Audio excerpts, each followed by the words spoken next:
Helo a chroeso I walkthrough o papur blwyddyn 11, cemeg dwyradd 2019. Yn y papur yma roedd angen 23 marc am C. Mae'r diagram isod yn gallu cael ei ddefnyddio I gynrychioli adeiledd arian, neu unrhyw metal. Mae hwn yn diagram arferol I gynrychioli metal. Dywyswch y geiriau cywir o'r bwlch I gwblhau'r brawddegau sy'n dilyn. Yr opsiynau yw electronau yn dyn, protonau, hydryn, niwtronau, brau, hydwyth, yn afreolaidd yn llac.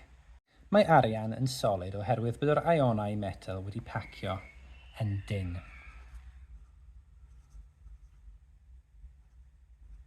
Mae'r ionau neu atomau neu moleculau yn dyn mewn solidau. Mae arian yn ddargludydd trydan da oherwydd mae'r electronau.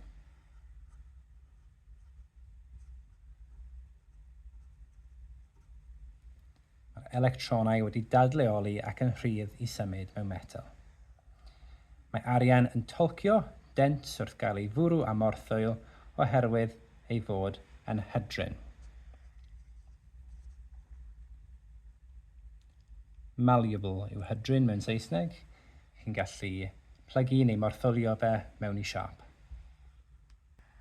Mae arian hefyd yn gallu bodoli fel gronynau nanoraddfa. Maen nhw'n cael eu defnyddio mewn plasterau, hosanau a chwistrellu diaroglydd. Tanlinellwch y dewis cywir yn y cromfachau I gwblhau bob brawddeg.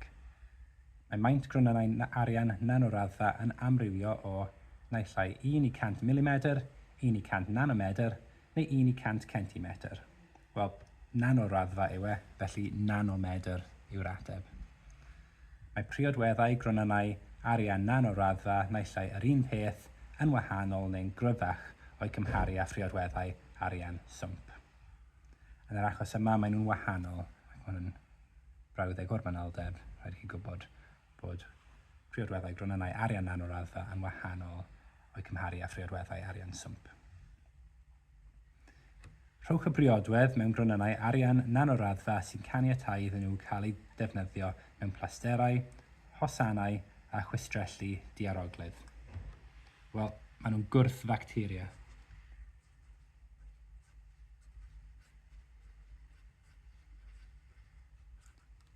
Sy'n meddwl maen nhw'n lladd bacteria, allwn chi sgwennu hwnna hefyd. So, maen nhw'n defnyddiol iawn oherwydd hwnna. Mae athro yn marcio llyfr myfyriwr sydd wedi cwblhau darn o waith ar asidau ac alcaliau. Mae'r tabl isod yn dangos y canlyniadau mae'r myfyriwr wedi eu cyfnodi o arbrawf I ymchwilio I werthoedd pH rhai cymegion labordy cyffredin. Mae'r athro wedi rhoi cylch o amgylch 3 gwall mae angen i'r myfyriwr eu cywiro. So, yn edrych ar y gwallau yn gyntaf, gwall 1. Ar y res yma, neu fel asid ethanoig, y fformula gymegol, mae'n newid lliw oren gyda dangosaf cyffredinol, ac mae'n pH 4, ac mae'r gwall yw, mae'n alcali. So beth ydy asid ethanoig? Wel, yn amlwg mae'n asid.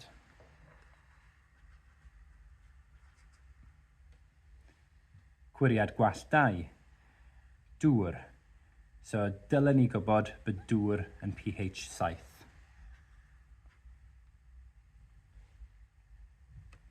Yn olaf, ni efo fformula sodium carbonad fel NaCO3. Rhaid ni defnyddio'r tabl o gwefrau I gweithio mas beth yw'r fformula gywir. Fan hyn ni gallu gweld bod y gwefra'r sodium yn +1 a'r gwefra'r carbonad yn -2. Mae'n mynd I cymryd 2 ion o sodium I canslo'r gwefra'r carbonad. Ond y ffordd mwyaf rhwydd o wneud hwn, y cheats ffordd, yw I cymryd rhifau ar y gwefrau a swopn o gwmpas rhoi nhw ar y gwaelod. Does dim rhif fyna, so does dim rhif yn mynd lawr, dim rhif ychwanegol yn mynd lawr ar bwys y carbonad. Mae yna 2 ar bwys y carbonad, felly mae hwnna'n mynd ar bwys y sodium. Y fformula yw Na2CO3. Mae gwall arall yn y tabl, dydy'r athro ddim wedi sylwi arno. Rhowch gylch o amgylch y gwall hwn yn y tabl. Yn tactegol, yn barod ni efo gwall yn y colofn yma, a'r colofn yma, a'r colofn yma. Felly, buasaf fi'n dechrau trwy edrych yn y colofn yma. So, dechrau ar y gwaelod y gweithio lan. Sodium carbonate, glas, well, pH 10, for an alkali the pH is high, Maen nhw'n mynd yn las, so mae hwnna'n iawn. Dŵr, mae'n dweud mae'n mynd yn gwyrdd, mae'n cywir. Calcium hydroxide, alkali, the pH is high, porffor, so mae hwnna'n gywir hefyd. Acid ethanoic, oren. Acid sulfuric gwyrdd, na mae dŵr yn mynd yn gwyrdd, dyle acid mynd yn coch. So ni angen rhoi cylch o gwmpas hwnna, dydy hwnna ddim yn gywir. Mae darn arall o waith yn y llyfr yn dangos canlyniadau rhai profion mae'r myfyriwr wedi ei gwneud i adnabod rhai o'r ionau yn y cemegion sy'n rhan o'r arbrawf. Fodd bynnag, dydy'r myfyriwr ddim wedi gorffen cwblhau'r tabl. So mae hwnna'n profion cemegol. A'r un cyntaf yn carbonad, so ni'n ychwanegu chydig bach o acid hydrochloric yn achos yma. Ac mae swigod yn ffurfio wrth i nwy carbon dioxide. Cael ei gynhyrchu. Mae carbon dioxide yn cael ei gynhyrchu gan carbonad. Yr un nesaf yw prawf am sylfad. Ac angen chi dysgu bod y prawf am sylfad yw bariwm clorid.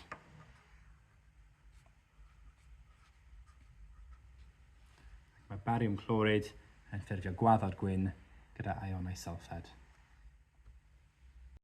Disgrifiwch y prawf mae'n bosibl ei ddefnyddio i adnabod y nwy sy'n cael ei gynhyrchu wrth ychwanegu acid hydrochloric at gyfansoddion sy'n cynnwys ionau carbonad. Mae'r prawf cemegol yma yn dod o waith Bl11, mae'n dal rhaid i chi gwybod e. Mae carbon dioxide yn troi dŵr calch yn lleithog.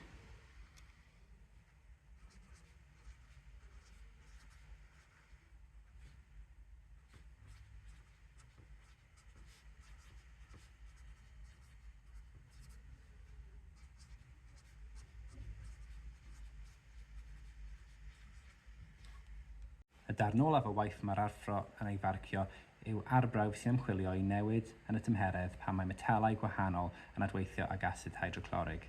Mae graffiau sy'n dangos y canlyniadau'r myfyriwr i'w gweld isod. So beth sy'n digwydd fan hyn yw mae'n rhoi metal mewn i acid ac wrth i'r fetal adweithio gyda'r acid, mae'r tymeredd yn cynhyddu nes mae'r adwaith yn stopio. Ac yna mae'r tymheredd yn dechrau gostwng wrth i gres cael ei colli i'r ystafell, fel cwpan o goffi yn mynd yn oer. Y cwestiwn gyntaf yw rhoi llythyren y metal sy'n heb adweithio ag acid. Wrth roi'r metal mewn fan hyn, mae'r tymheredd yn mynd lan, mae hwnna wedi adweithio. Yr un peth ar gyfer B, ond dydy C heb adweithio gyda'r acid. Y cynnydd increase, y cynnydd tymheredd mwyaf ar gyfer metal A. Mae tymheredd cychwynnol A yn 20 graf Celsius ac mae'r tymheredd yn mynd lan i 53 graf Celsius. Felly y newid mewn tymheredd, y cynnydd mewn tymheredd yw 53 tan i 20, sef 33 graf Celsius.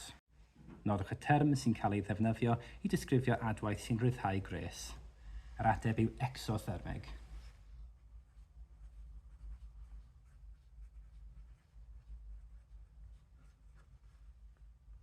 Rhaid cofio bod acid hydrochloric yn neud cloridau, acid nitrig yn neud nitradau ac acid sulfuric yn neud sylfadau. Fan hyn ni efo acid sulfuric, so mae magnesium ac acid sulfuric yn neud magnesium sylfad.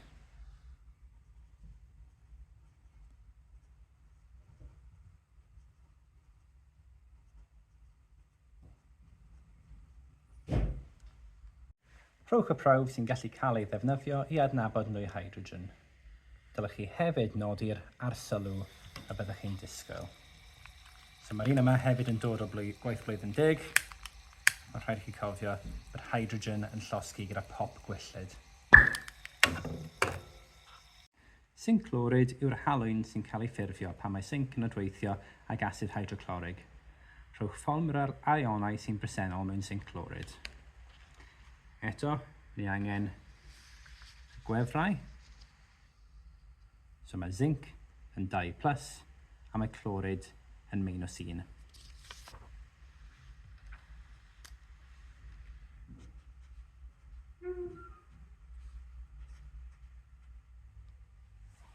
Mwyn gweithio mas fformula zinc clorid, mae'n rhaid meddwl am sawl atom o clorin fydd angen. Mwyn gweithio mas fformula zinc clorid, bydd rhaid gweithio mas sawl ion o clorid bydd angen i canslo mas y 2+ ar y zinc, a 2 o nhw yw'r ateb. Ond eto, mae yna ffordd syml. Jyst ysgrifennu nhw mas. Swapiwch unrhyw rhifau a rhowch nhw ar y gwaelod. Felly mae'n ZnCl2. Mae nwy methan CH4 yn cynnwys yr elfennau carbon a hydrogen. Adeiledd electronig carbon yw 2,4 a hydrogen yw 1. Ticiwch y bwlch o dan y diagram sy'n dangos sut mae'r atomau yn bondio mewn un moleciwl o methan. Mae rhaid i chi dysgu hwn. Ni'n gwybod mae yna 4 hydrogen ac 1 carbon, a dylen ni gwybod y siâp o'r uned olaf. Dyma beth mae methan yn edrych fel. Rhowch gylch o amgylch yr enw sy'n cael ei roi ar y math o fondio sydd mewn methan. Maen nhw'n rhannu electronau, sharing is caring am covalent. Rhannu electronau yw covalent. Mae'r siart llif isod yn gallu cael ei ddefnyddio i adnabod y math o adeiledd sydd i'w gael mewn sylweddau gwahanol. So ni'n dechrau ar y top, a ni'n dewis ar gyfer pob rhes a ffeindio mas ble ni'n diweddu.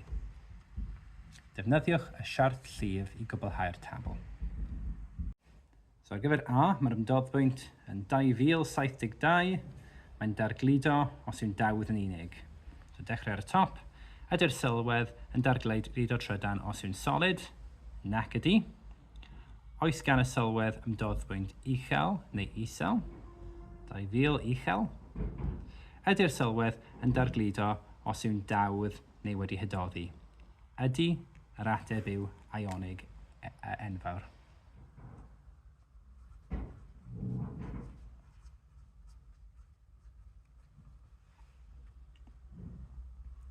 Ar gyfer un nesaf, B, mae'r ymdoddbwynt yn -182 a mae ddim yn dargludo trydan.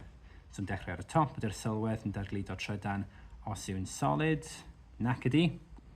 Oes gan y sylwedd ymdoddbwynt uchel neu isel, wel -182 isel, felly moleciwlaidd syml.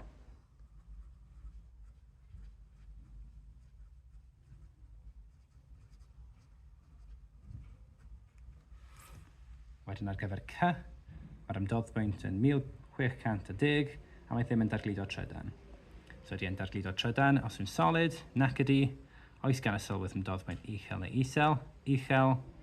Ydy'r sylwedd yn dargludo trydan os yw'n dawdd neu wedi hydoddi, nac ydy, felly covalent enfawr.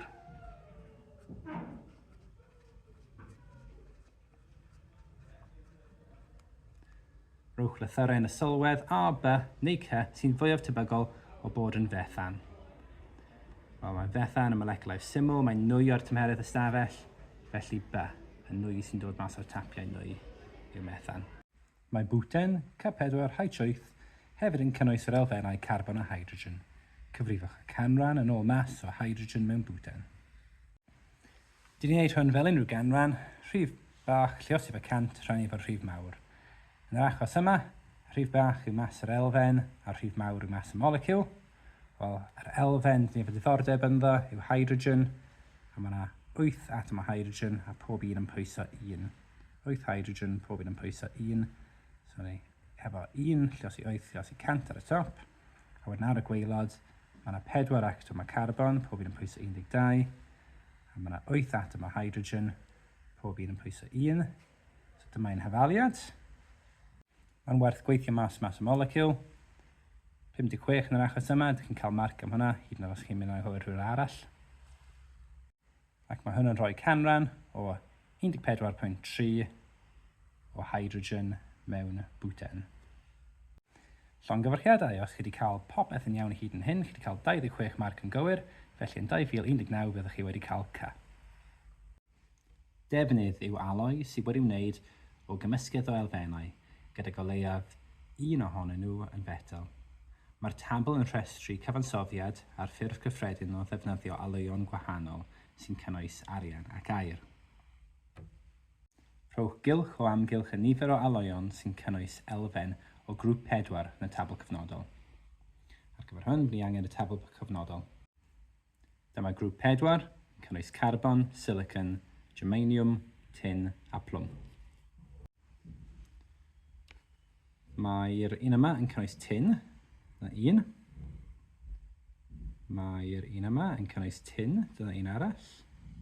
A hwn yn cynnwys tin, dyna un arall. A mae hwn yn cynnwys germanium, dyna un arall. A does dim byd mewn hwn, so mae'r ateb yn 4. Rhowch gylch o amgylch yr amrediad canran cywir ar gyfer mas y copr sydd i'w gael mewn aur gwyrdd. Mewn aur gwyrdd, mae aur 75%, arian 6 i 24% a mae'r gweddill yn copr. Mae 75% plus 24% yn rhoi 99, felly mae 1% ar ôl i gopr. Mae 75% plus 6% yn rhoi 81%, felly mae 19% ar ôl i gopr. Felly mae'r amrediad 1 i 19. Ticiwch y gosodiad sy'n rhoi'r disgrifiad gorau o gyfansoddiad yr alwyon yn y rhestr. Ife, mae pob un o'n nhw yn cynnwys 1 metal, 2 metal, 3 metal neu 4 metal. Mae hwn yn cynnwys 1, 2, 3, 4, hwn yn cynnwys 1, 2, 3, 1, 2, 3, 4, 1, 2, 3, 1, 2, 3, 4, 1, 2, 3, 4, so o leiaf 3 yw'r ateb.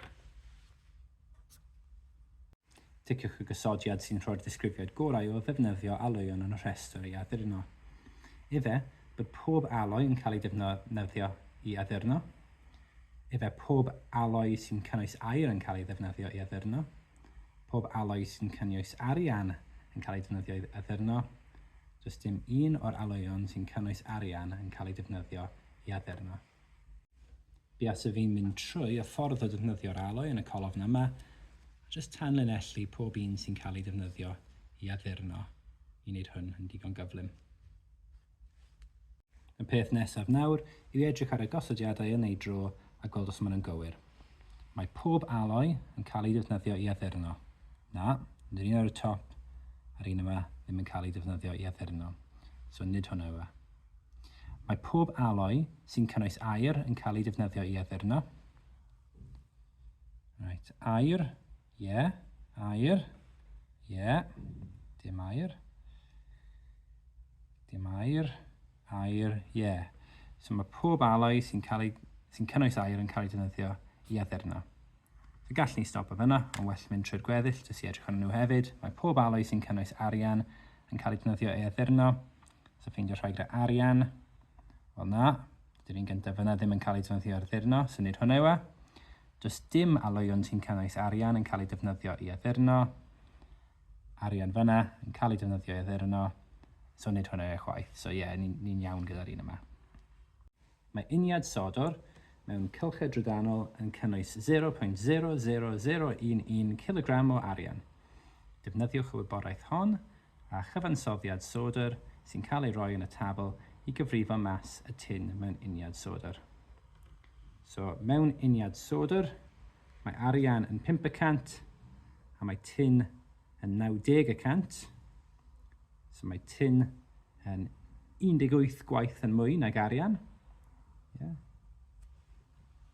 So os ni'n cymryd 0.00011 a lluosi gyda 18, ni'n mynd i cael ateb o 0.00198. Cofiwch mewn pob arholiad gwyddoniaeth, ydych chi'n gallu defnyddio cyfrifiannell. So os ydych chi eisiau gweithio mas faint yn mwy, mae 90 na 5, 90% na 5%. Y ffordd hawdd yw jyst mewn cyfrifiannell i wneud 90 wedi rhannu gyda 5. A mae hwnna'n rhoi 18. So 18 gwaith yn mwy, llosni gyda'i gilydd, 0.00198 yw'r ateb.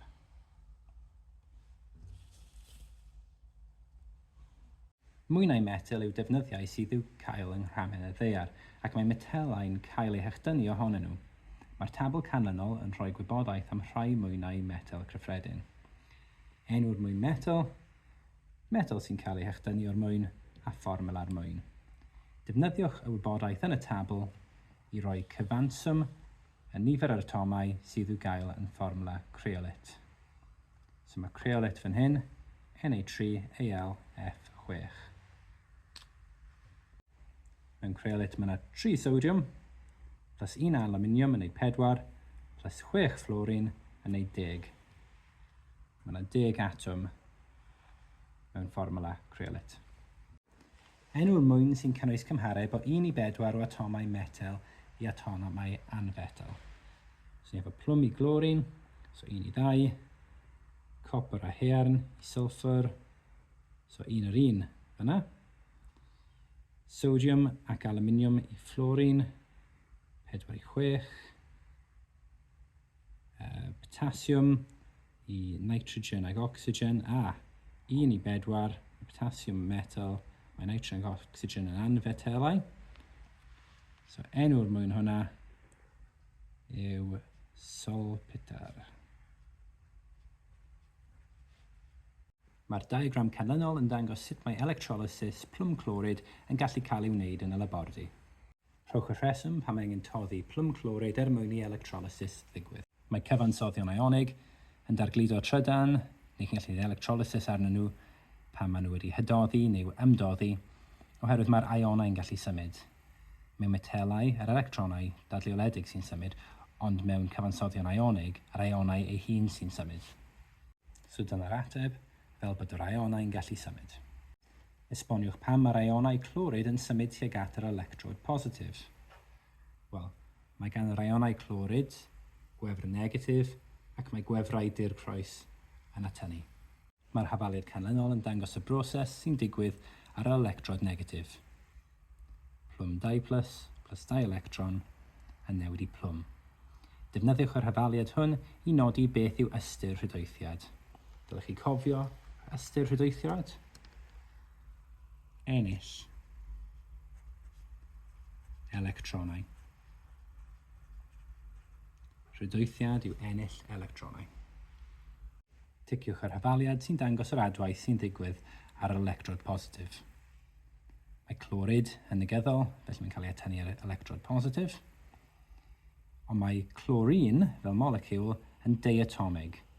So ni'n ffurfio moleciwl diatomig, felly mae'n un o rhain. So mae 2 ion clorid yn ffurfio moleciwl o clorin, a mae 2 electron yn cael ei gochli.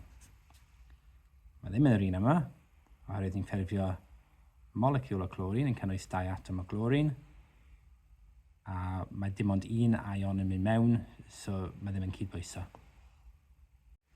Mae'r diagram isod yn dangos lleoliad posibl ar gyfer gwaith aluminium newydd yng Nghymru.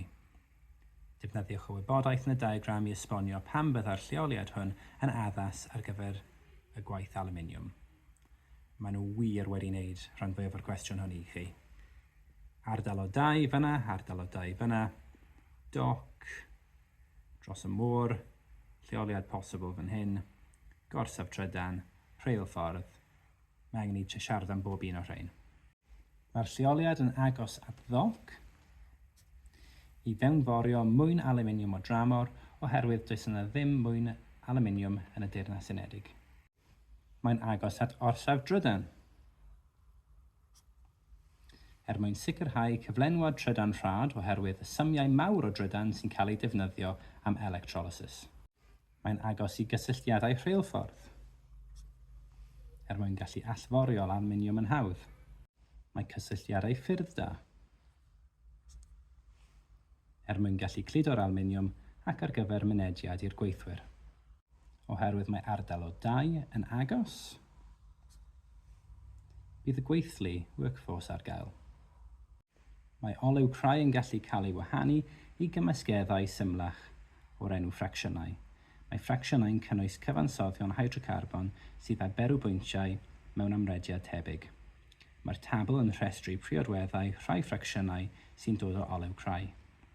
Efo ffracsiwn, nifer atomau carbon y ffracsiwn, amrediad berwbwynt, lliw'r ffracsiwn, fflam wrth losgi, pa mor hawdd yw llosgi'r ffracsiwn. Defnyddiwch y wybodaeth yn y tabl i ddisgrifio sut mae llosgi'r ffracsiynau'n dibynnu ar beth yw maint y moleciwlau. So edrych ar maint y moleciwl fan hyn, o 1 carbon i 4 i 15 i 30. So mae'n mynd yn fwy wrth mynd lawr. A wedyn, ni'n edrych ar sut maen nhw'n llosgi. Glân, glân, ychydig o hyddygl, wedyn mwg, mwg. Hawdd iawn, hawdd, eithaf anodd, anodd. Dyma'r ateb. Y mwyaf yw'r moleciwlau, y mwyaf myglyd yw'r fflam, a'r mwyaf anodd mae i'w losgi. Mae berwbwyntiau hydrocarbonau sy'n cynnwys 1,12 atom carbon i'w gweld yn y tabl isod. Mae berwbwynt yr hydrocarbon a 7 atom carbon ar goll. Ni'n gallu gweld y berwbwynt yn cynyddu wrth i nifer yr atomau cynyddu. Cwblhewch y siart bar isod. Mae rhai o'r barau wedi lluniadu'n barod. Wrth wneud hwn, ystyriwch mae yna gap o 2 rhwng bob bar. Maen nhw'n derbyn os mae'r bariau'n cyffwrdd, ond dwi'n meddwl mae'n werth wneud yn iawn. Hefyd, edrychwch ar yr ychelyn Y. Mae yna 10 sgwar, lan i 50. So mae 50 wedi rhannu gyda 10, mae pob sgwar fach werth 5. Nawr, mae graff yn marciau rhwydd iawn iawn. So be bynnag chi'n neud, cymerwch eich amser a gwnewch yn iawn. Defnyddiwch bren mesur i dynnu llinell duedd ar y siart a defnyddiwch y llinell hon i amcamgyfrif berwbwynt yr hydrocarbon a 7 atom carbon. So, dwi wedi trio mynd trwy o amgylch yr un sy'n ar goll, top gymaint o bariau os sy'n bosib. Mae'r rhif sy'n ar goll, tua fyna, sef 90. Ond wedi derbyn unrhyw beth mewn amrediad o 85 i 105, so roedd digon o bosibiliad o gael hwn yn iawn. Mae llawer o'r ffracsiynau sy'n dod o olew crau yn cael eu defnyddio fel tanwyddau. Mae'r triongl tân yn dangos y ffactorau sydd ei angen i dechrau tân a'i gynnal. Nodwch un dull fyddai'n gallu cael ei ddefnyddio i ddiffodd yn diogel swm bach o betrol sydd wedi ollwng ac yn llosgi ar y llawr. Rhowch y rheswm pan byddai'r dull rydych chi wedi dewis yn gweithio. Ar gyfer y cwestiynau yma, mae rhoi dull a wedyn dweud beth chi'n tynnu mas o'r triongl tân. Buas y fi'n mynd am blanced tân neu tywod, ond gallech chi dweud carbon dioxide neu ewyn. A'r rheswm yw mae'n tynnu'r ocsigen. Un o'r hydrocarbonau mewn petrol yw pentan, C5H12. Cwblhewch a chydbwyswch yr hyfaliad symbol ar gyfer hylosgiad cyflawn pentan. Mae hylosgiad cyflawn o hydrocarbon yn cynhyrchu carbon dioxide a ddŵr. Mae yna 5 carbon mewn pentan, felly bydd ni'n cynhyrchu 5 carbon dioxide. Mae yna 12 hydrogen mewn pentan a 2 hydrogen mewn pob moleciwl o ddŵr, felly mae'n rhaid ni hanner i'r 12 a cael 6 dŵr. Erbyn hyn, mae celloedd tannoedd hydrogen yn cael ei defnyddio mewn llawer o geir yn lle petrol. Mae'r newid cyffredinol y tu mewn i gell tannoedd hydrogen yr un peth a phan mae hydrogen yn llosgi. Esboniwch pam mae defnyddio celloedd tannoedd hydrogen mewn ceir yn well i'r amgylchedd na defnyddio petrol. Y peth wych am hydrogen fel tannoedd yw pam chi'n llosgi hydrogen, yr unig cynnyrch yw ddŵr. So mae hwn yn meddwl, dych chi ddim yn cynhyrchu carbon dioxide, a mae ddim yn cyfrannu at newid hinsawdd neu cynhesu byd eang. Mae'n bosibl defnyddio'r cyfarpar isod i gymharu egni sy'n cael ei ryddhau pan mae tanwyddau gwahanol yn cael eu llosgi. Mae'r hafaliad canlynol yn cael ei defnyddio i gyfrifo'r egni sy'n cael ei ryddhau am bob gram o danwydd sy'n cael ei llosgi. So ni efo egni sy'n cael ei ryddhau, yw mas y dŵr, lluosi 4.2, lluosi cynnydd tymheredd, rhannu gyda mas y tannoedd sy'n cael ei defnyddio. Heblaw am fesur mas y dŵr, disgrifiwch yr holl fesuriadau byddai angen eu cymryd mwyn gallu cyfrifo'r egni sy'n cael ei ryddhau am bob gram o danwydd sy'n cael ei llosgi. Wel, bydd angen i ni gwybod faint mae'r tymheredd wedi mynd lan, so ni angen tymheredd y dŵr cyn ac ar ôl llosgi, a hefyd bydd angen i ni gwybod mas y tanwydd, felly bydd angen mas y tanwydd cyn ac ar ôl llosgi. Wrth gymharu'r egni sy'n cael ei ryddhau o dynwyddau gwahanol, dylai 100 gram o ddŵr gael ei ddefnyddio bob tro. Nodwch un newidyn arall ddylai gael ei rheoli. Un amlwg yw pellter rhwng y llosgidd a'r fflam, ond maen nhw'n derbyn defnydd neu drwch neu faint y bicer, maint y wic, defnyddio'r un bicer pob tro. Ac yn olaf, ticiwch y diagram proffil egni sy'n cynrychioli hylosgiad tynwyddau. Wel, mae hylosgiad yn exothermig, felly mae gan yr adweithyddion mwy o egni na'r cynhyrchion, oherwydd mae egni yn cael ei ryddhau i'r amgylchedd, felly dyma yw'r ateb. A dyna diwedd y papur.